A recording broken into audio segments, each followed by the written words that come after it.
How's it going, everyone? Welcome back to Kayne Talks Games, another episode of video games I love to play this day. Let's get to it. And just before we get started, really happy with the first episode of the games I love today. Just picking a handful of games to talk about rather than how I was doing it before. And it was just a lot of fun editing the video, and just it's exactly how I wanted it to be. And yeah, I'm looking forward to doing this video and recording more in the future.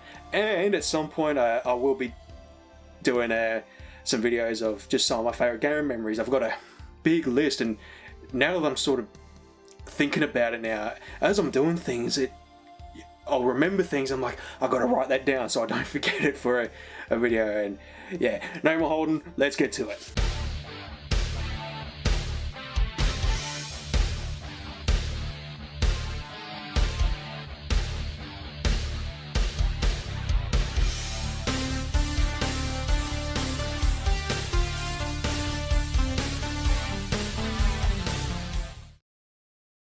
And we're going to kick this video off with one of my favourite video game characters, the gorgeous Dampier, BloodRayne.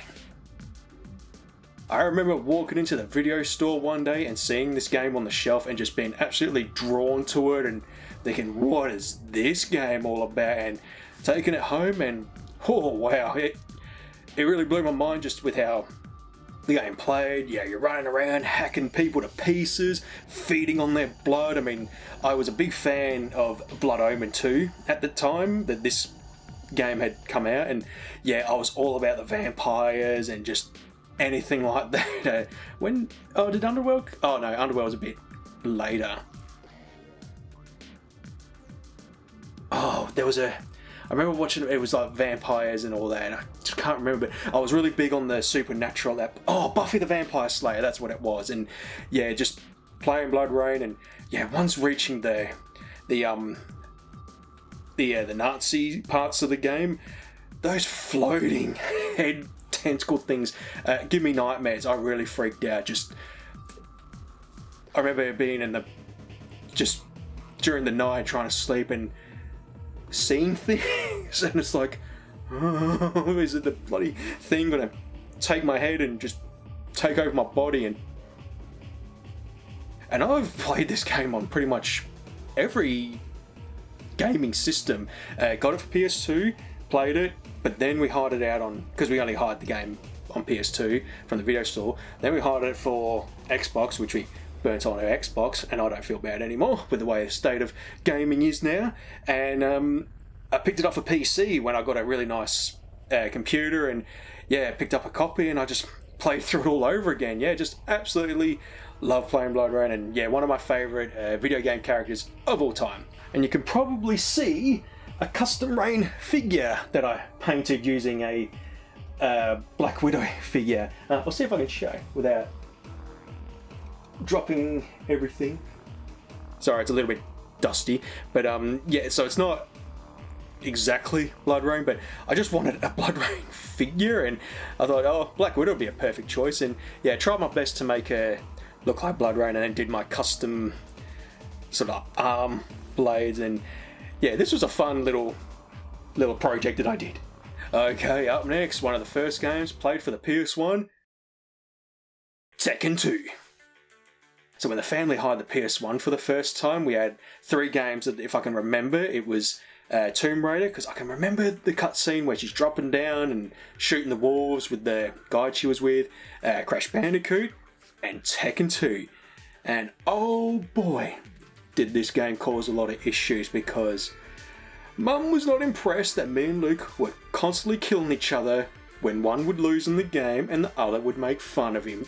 And just, yeah, it broke her heart. She couldn't believe, oh, my twin boys are fighting with each other over a game. And meanwhile, Dad's in the corner like, yeah, boys. No. And not to go ahead, Tekken 3. Oh, jeez. Oh, I remember my dad, he was reading through a magazine. He was like, oh, boys, Tekken 3. And Mum was like, absolutely not. So back to Tekken 2. It's actually my favourite Tekken of the entire series. 3 is just behind it. It's like this, Tekken 2, Tekken 3. Love Tekken 3, but Tekken 2, nostalgia for me. It's one of the first PS1 games ever played. I love the the look of the game, like the setting and the backgrounds. The soundtrack's amazing. It's one of my favourite soundtracks to use in, in these kind of videos and my vlog videos. And yeah, just some of my favourite characters. I know King is in most of the games, but I loved Michelle, and I also really loved P. Jack. He was always such a fun character to use.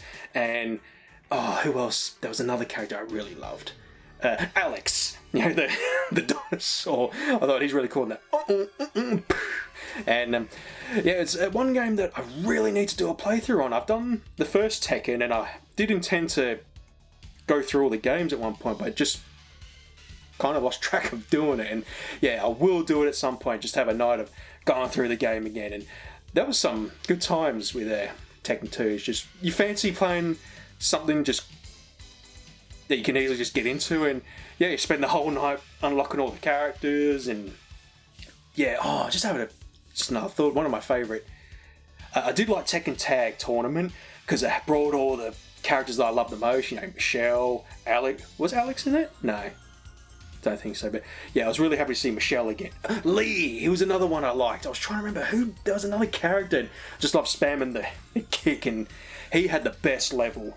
It was one of my favourite levels in songs. Let's stick with the fighting games. Another fighting game that to this day I just still love to play. Bloody Raw.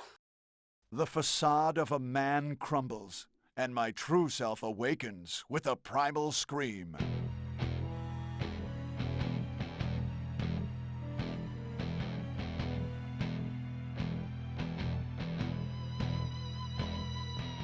We had the demo for this game, and me and Luke played it so much. I'm surprised that we didn't wear the disc out. And I remember the day we picked it up from the shop, we went mini golfing, if I remember, and Dad took us to the shop on the way home, and we were really big on Small Soldiers. That's when that movie had come out, and we'd seen some toys, and we're like, oh, Small Soldiers, and Dad was trying to lure us away from them, because I'm actually glad he did it now, because the way video games are, and just with some of them being so hard to get now and at a good price, he said, boys, how about a video game?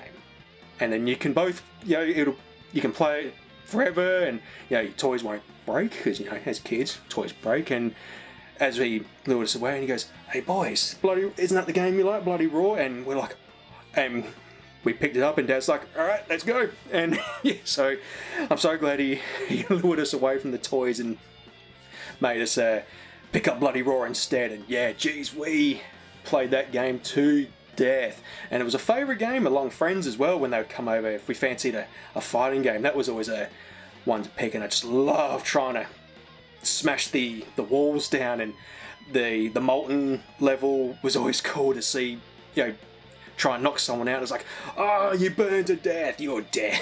And I need to get around to picking up Bloody Raw 2, because that's another game that I really love, but just never got to it, but picking it up. Bloody Raw is a series I wish we could see return one day. It is my favourite fighting game of all time. There's many close ones, Mortal Kombat, Tekken and all that, but Bloody Raw is just always that one I think of when someone goes, oh, what's your favourite fighting game?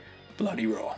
And it was just that era where it was like a lot of sort of animal-based sort of shows and movies. You had Animorphs, Beast Wars. I love Beast Wars, but it's like turn into animals. There was also, on the tip of my tongue, there was another one. Can't remember. It was a cartoon. It's gone now. Damn it.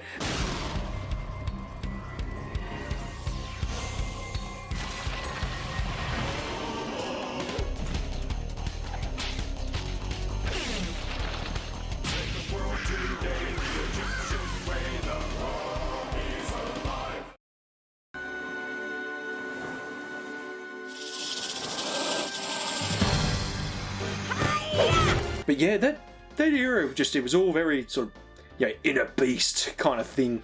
Alright, next game. I really struggled. I just was going back and forth, but I had to pick this one. Crash Bandicoot. I was really struggling to pick which one to do first for this series, but I thought with Tekken 2, I'll do the first game. played when we had the PS1. Crash Bandicoot, yeah, still to this day, it is a game series that I love to jump into and play and just see if I can beat it as quick as I can. And yeah, the first game I could probably do with my eyes closed. I can even remember like moments where I'd need to just, how do I put it? Yeah, I know what's kind of, I know what's coming, but to time my buttons, and it comes natural to me even after I haven't played it for so many years. And yeah, I'm actually due for a replay at some point. I had done the first 2 games, but I've never done a playthrough of the 3rd game, and I think I might just redo it and just have a night of just going through all the games. And yeah, just Crash Bandicoot, once again, still love this day. The Insane Trilogy, I just wish they didn't do what they did with making the first game like the second game with the physics, but I still liked it, nonetheless. But if I had to pick, it's always going to be the original. And yeah, I could just hear the tune now. And one of my favourite levels in a video game, the boulder and the song, is just so, it makes you panic. It's like, no.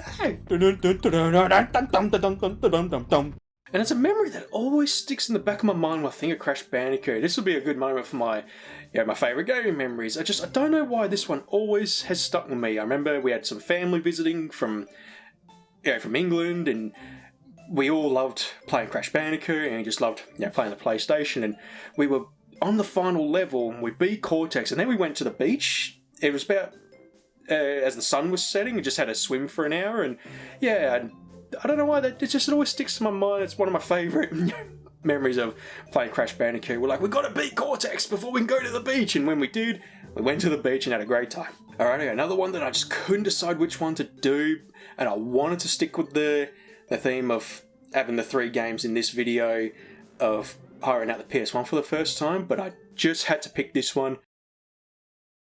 Tomb Raider 2. The first game will be in a future episode because, I never owned the game, but I remember picking it up one day around 2001 for second hand and played it through the whole weekend. So the first game will definitely show up at some point, but I had to pick the second game because that is my favourite of the Tomb Raider games. I haven't actually played the Legend series, which Luke has, but I remember watching him play them all and really loved them. And I'd want to do it at some point because I do own them, but just never got to play in them.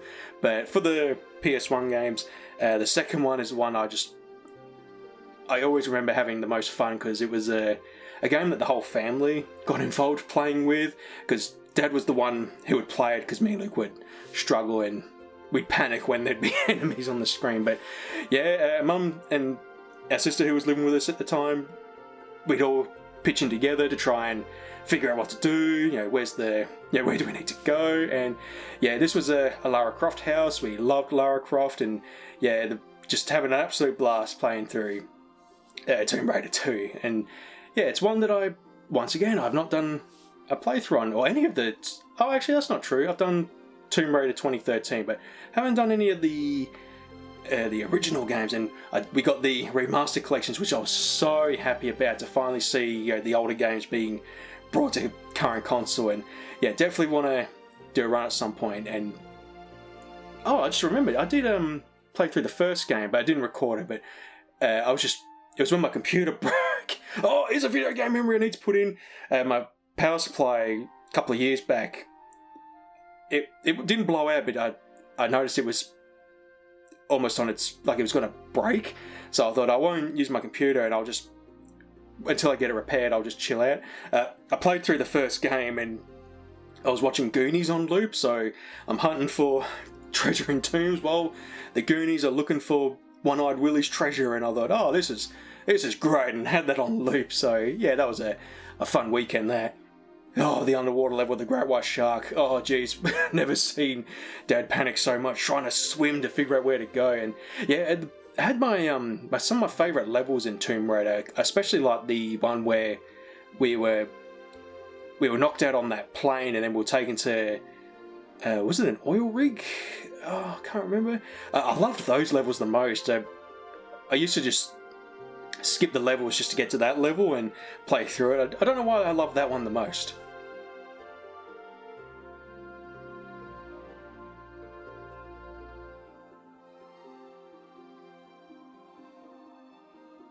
Alrighty, last game for the video, and it is great to see this Marvel character making an impact again. The Punisher. If you had asked me many years ago if we'd ever see the Punisher in the Marvel Cinematic Universe, I'd say not a chance in hell. Well, now we have, and yeah, I love John... Oh, I always mess up his last name. Berthnell? John Berthnell? Sorry if I got that wrong. I think he's a great Frank Castle.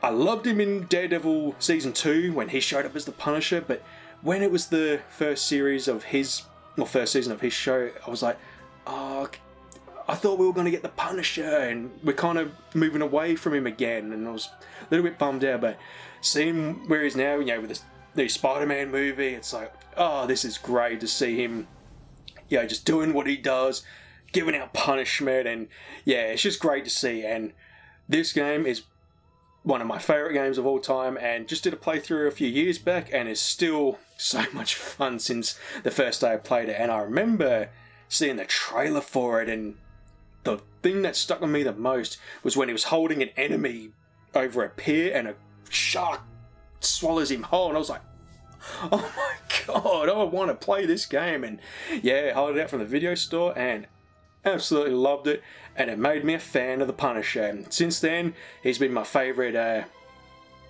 not hero or anti-hero, but I love the comics and the video game, and just I like watching the movies. I remember buying the double pack with Thomas Jane's Punisher and Ray Stevenson's Punisher, and God, I'm so gutted he passed away.